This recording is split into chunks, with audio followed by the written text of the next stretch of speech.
સુરત જિલ્લાના હઠોડા ગામે પોલીસ અને ગૌરક્ષક ટીમ પર થયેલા હિંસકારી હુમલાના મામલે ચકચાર મચી છે। રેડ દરમિયાન આશરે 50 જેટલા લોકોએ પોલીસ અને બાતમીદારો પર હુમલો કર્યો હતો।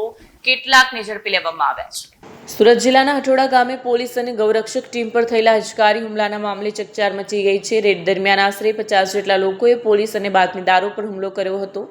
આ અંગે રાજેશ ગાધિયાએ માહિતી આપતા જણાવ્યું હતું કે પોલીસ અને બાતમીદારો સહિત કુલ 6 લોકો રેડ માટે ગયા। હુમલામાં પોલીસ કર્મચારીઓ અને બાતમીદારો ગંભીર રીતે ઇજાગ્રસ્ત થયા છે।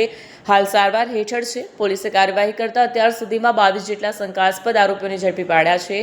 સમગ્ર કાર્યવાહી બીકે વનાડના માર્ગદર્શન હેઠળ ચાલી રહી છે। આ મામલે એટેમ્પ્ટ ટુ મર્ડર અને રાયોટિંગ સહિતના ગંભીર ગુનાઓ નોંધવામાં આવ્યા છે। એસપી રાજેશ ગઢિયાએ વધુમાં જણાવ્યું કે જેટલા લોકો સંડોવાયેલા હશે તેમની સામે કડક કાર્યવાહી કરવામાં આવશે। જેટલા પણ સંડોવણી હશે તેમની સામે કાર્યવાહી કરવામાં જ આવશે। Video journalist repeat bureau report Satya TV news Surat.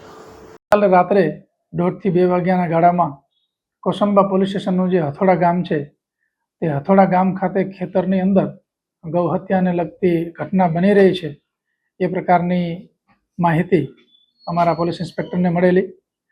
આ દરમિયાન જે બાતમીદાર છે એના કહેવા મુજબ જે ખેતરની અંદર અવાવરૂ જગ્યા છે એ પોતે બતાવી શકે એમ છે, એટલે સરકારી ગાડી જે છે અમારી એની સાથે 4 પોલીસમેન અને અન્ય સ્ટાફની સાથે એ લોકો ત્યાં ગયેલા અને રાતમાં જ્યારે બેટરી ટોર્ચથી જગ્યા સર્ચ કરતા હતા એ દરમિયાન અચાનક 2 બાઇક ચાલકો આવી ગયેલા। એમાં 6 જેટલા ઇસમો હતા અને ત્યારબાદ પોલીસ સાથે બોલચાલ થયેલી અને ત્યારબાદ એમને ફોન કરી અન્ય લોકોને બોલાવેલા।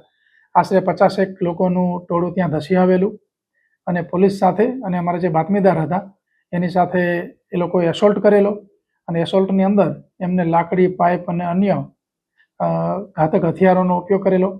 જે બાતમીદાર હતા એમને માથામાં અને પગમાં અને અન્ય જગ્યાએ ઇન્જરી થયેલી છે, એ પણ હાલ સારવાર હેઠળ છે।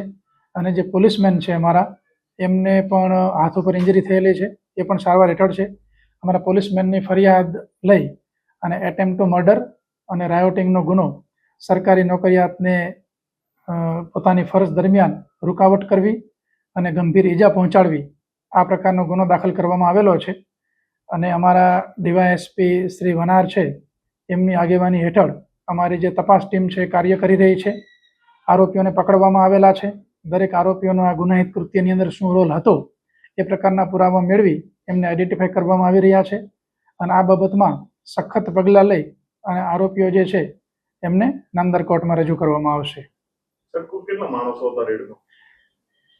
જ્યારે ચેક કરવા ગયા ત્યારે 4 પોલીસમેન અને 2 જીઆરડી ટોટલ 6 નો સ્ટાફ હતો અને જે એક બાતમીદાર માણસ છે એ 7 લોકો જગ્યા ચેક કરવા માટે ગયેલા।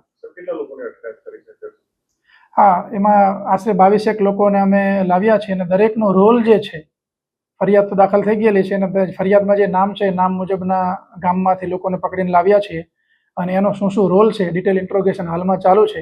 અમારા ઇન્વેસ્ટિગેટિંગ ઓફિસર અમારા ડીવાયએસપીના સુપરવિઝન હેઠળ વિગતવાર તપાસ થઈ રહી છે અને જે આરોપીનો જે રોલ હશે એ છે અને એમના જે હથિયારો હશે એ કબજે કરવાની કાર્યવાહી વિગતવાર કરવામાં આવશે। રાત્રે જે ઘટના બની ત્યારે જે એસોલ્ટ થયો એટલે ટોપ પ્રાયોરિટી એ હતી કે આરોપીઓ જે છે એને આઈડેન્ટિફાઈ કરવામાં આવે અને જેને ઇન્જરી થઈ છે એને પ્રાથમિક સારવાર મળી જાય। હવે વિસ્તાર જે છે સમગ્ર વિસ્તાર સર્ચ કરી અને ત્યાં કોઈ પણ પ્રકારનું કૃત્ય થયું હશે તેની માટે એફએસએલની પણ મદદ લેવામાં આવશે, એટલે વૈજ્ઞાનિક પુરાવા પણ જે તે જગ્યા પરથી મળશે।